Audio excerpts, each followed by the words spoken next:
Hey everyone, welcome to this explainer. Today we're unlocking the vault on arguably the world's most secretive organization, the Central Intelligence Agency. Now, the CIA is America's ultimate lever of power, right? But as you'll see, its 75-year history is absolutely not a straight line of triumphs. It's actually a fascinating pendulum. We're talking wild swings between literally world-changing technological successes and frankly some pretty devastating operational failures. From dropping amateur agents behind enemy lines all the way to deploying predictive AI algorithms, the evolution of this agency is a story you really need to understand if you want to grasp how modern global power actually works. So let's just dive right into it. All right, so here's our roadmap for today. We're going to track the agency chronologically through 5 distinct eras: the agency is born, triumphs, tech and humiliations, shadow wars and scandals, the war on terror, and finally the digital spy era. Let's get started. Part 1. The agency is born. Let's head back to 1947. So President Harry Truman realized that America's wartime intelligence outfit, the Office of Strategic Services, was, well, kinda amateurish. It was completely outmatched by the ruthlessly disciplined Soviet KGB. Truman knew he needed a permanent peacetime spy agency. But here's the catch. Power like that requires an incredible amount of off-the-books cash. So how exactly do you secretly fund a rookie spy agency without Congress asking a bunch of pesky questions? You hide it in plain sight. After the war, the U.S. poured billions into rebuilding Europe through the Marshall Plan. But tucked away in the fine print was a secret arrangement. 5% of those Marshall Plan funds were secretly diverted straight to the CIA. That is $685 million. That essentially handed the agency its very first black budget, which they used for bribing politicians, funding friendly labor unions, and running massive propaganda campaigns all across Europe. But, a massive bank account doesn't just buy instant competence. In one of their earliest operations against the Soviets, a team of CIA-trained Ukrainian agents parachuted right into enemy territory. And it was an absolute disaster. The operation was fatally penetrated by the KGB. They knew literally every single detail, so the mission was doomed before the plane even took off. Naturally, the CIA's reputation was in tatters after that. They desperately needed a headline-grabbing win. Enter 1953.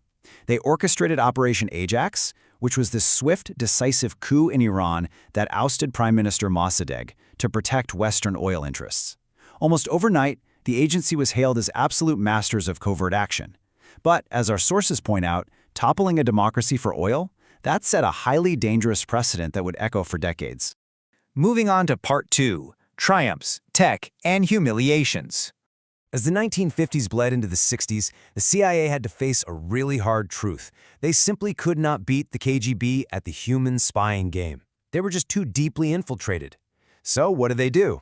They pivot away from what they're bad at, and they lean heavily into America's real superpower, cutting-edge technology. They partnered up with Lockheed Skunk Works to build the U-2 spy plane. And guys, this wasn't just an airplane. It essentially functioned as a pilotable spy satellite. Picture this, it had these massive 100-foot sailplane wings, and it could cruise way up in the stratosphere at 70,000 feet. That made it completely untouchable by Soviet fighters or missiles at the time. From 13 miles up in the sky, it could photograph an object just 2 feet wide. No way, right? This brilliant machine totally redrew the maps in the Pentagon. It replaced guesswork with hard, undeniable intelligence, handing Washington a massive, massive victory over the Soviets. But that technological high of the U-2 was violently offset by some devastating human overconfidence. Fast forward to 1961. The CIA arms and trains Cuban exiles to land at the Bay of Pigs and overthrow Fidel Castro. The whole operation collapses within days. It was a searing, totally humiliating embarrassment that shattered the agency's aura of invincibility. President John F. Kennedy was absolutely furious, leading to his blunt realization, "We've got a big kick in the ass, and we deserved it."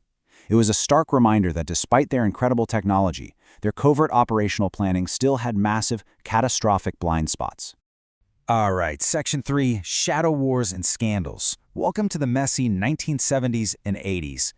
As the Cold War really started heating up globally, the CIA's tactics became incredibly aggressive, leading to brutal proxy wars and some pretty stunning overreach. Just look at this timeline. In 1973, to prevent a Marxist government from surviving in Chile, the CIA funded the opposition and sowed instability, which culminated in a military coup led by General Pinochet. Then, by the mid-70s, the public finds out about Project MKUltra. This is where the CIA was literally experimenting on unwitting citizens with LSD, hypnosis, and psychological torture, all in this wild quest for mind control and Manchurian candidates. Unbelievable. Then the 1980s brought us the Iran-Contra scandal, a huge web of illegal arms sales and covert funding. And finally, in 1991, the massive BCCI shadow banking network was effectively shut down. Now, you might be wondering, how do you pay for all this? Because black budgets alone weren't nearly enough to fund this massive expansion. To keep these shadow wars running, the agency turned to illicit financing. Let's follow the money here. In the 1960s, operations in Laos were heavily intertwined with opium trafficking. In the 1980s, during Iran-Contra, the agency sold overpriced missiles to Iran to fund the Contras in Nicaragua, while at the very same time turning a blind eye to, or in some cases working directly with, cocaine traffickers. By the late 80s, they were using BCCI, which was this notoriously corrupt bank catering to dictators and cartels, to launder billions through shell companies. So yeah, the agency relied on illicit drugs, illegal arms, and dirty banks to keep their operations moving off the books. This brings us to Section 4, the War on Terror. So, in 1991, the Soviet Union collapses. The CIA's historic rival just vanishes, and for a decade, the agency's funding shrank, and people really started questioning its purpose. But then, the tragedy of 9/11 violently redefined their mission. The age of decentralized terrorism had begun, and the CIA was pushed right back into the center of the storm. And this new war on terror? It saw some wild swings. Take the 2003 invasion of Iraq. That was a catastrophic intelligence failure, built on bad sources, political momentum, and frankly, wishful thinking regarding weapons of mass destruction that simply weren't there. But then, contrast that devastating failure with 2011. After a decade of relentless patient surveillance and tracking, CIA analysts finally pinpointed Osama bin Laden's compound in Pakistan, leading to the daring Navy SEAL raid that eliminated him. It was the ultimate vindication of their analytical perseverance. But as we know, capturing terrorists on the ground is messy, and it's extremely dangerous. The CIA wanted a cleaner, much faster tool. Enter the drone program, epitomized by the MQ-9 Reaper. This piece of tech fundamentally revolutionized the CIA's shadow war. Instead of risky special forces raids or car bombs, an operator sitting comfortably in Nevada could loiter over a target in Pakistan or Yemen for 24 hours straight, watching their every single move with infrared sensors, and then execute a remote, lethal precision strike. It turned these remote operators into simultaneous scouts and assassins, allowing the CIA to execute kill lists anywhere on Earth without risking a single American life. And finally, Section 5, the Digital Spy Era. Today, the battlefield is no longer just geography, right? It's information. And the enemy isn't just a nation-state, it's highly decentralized networks of terror and influence. To fight this new kind of war, the CIA partnered with a Silicon Valley startup called Palantir to build what is essentially a search engine for national security. Step 1, it ingests an absolute ocean of raw data. We're talking phone calls, travel logs, bank wires, live drone feeds. Step 2, it weaves all of that into a single living map.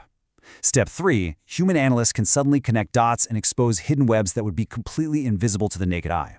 And Step 4, this tech allowed the CIA to transition from merely reacting to threats after they happen to actually anticipating and predicting strikes before they even occur. A real game changer. So where does that actually leave the CIA today? Well, the raw power of the agency right now is on a completely different scale compared to that amateur outfit Truman started back in 1947. Today, they are operating with the largest classified budgets in U.S. history. They deploy AI-assisted analysis. They're back in the thick of proxy conflicts, providing targeting support in places like Ukraine, and they are actively preparing for their biggest challenge yet, confronting China, a near-peer competitor that's leading in areas like hypersonic weapons and quantum communications. We've seen how the CIA has evolved over 75 years, repeatedly trying to replace human shortcomings with technological dominance. But as we've learned today, with almost every great tech triumph, a devastating human error usually isn't far behind. Which leaves us with a pretty profound question. In our current era of maximum global complexity against highly advanced rivals like China, will the CIA's incredible technological and AI dominance be enough to secure the future? Or are these complex new systems simply setting the stage for their next great, unforeseen blind spot? Thanks so much for joining me for this explainer, and I'll leave you to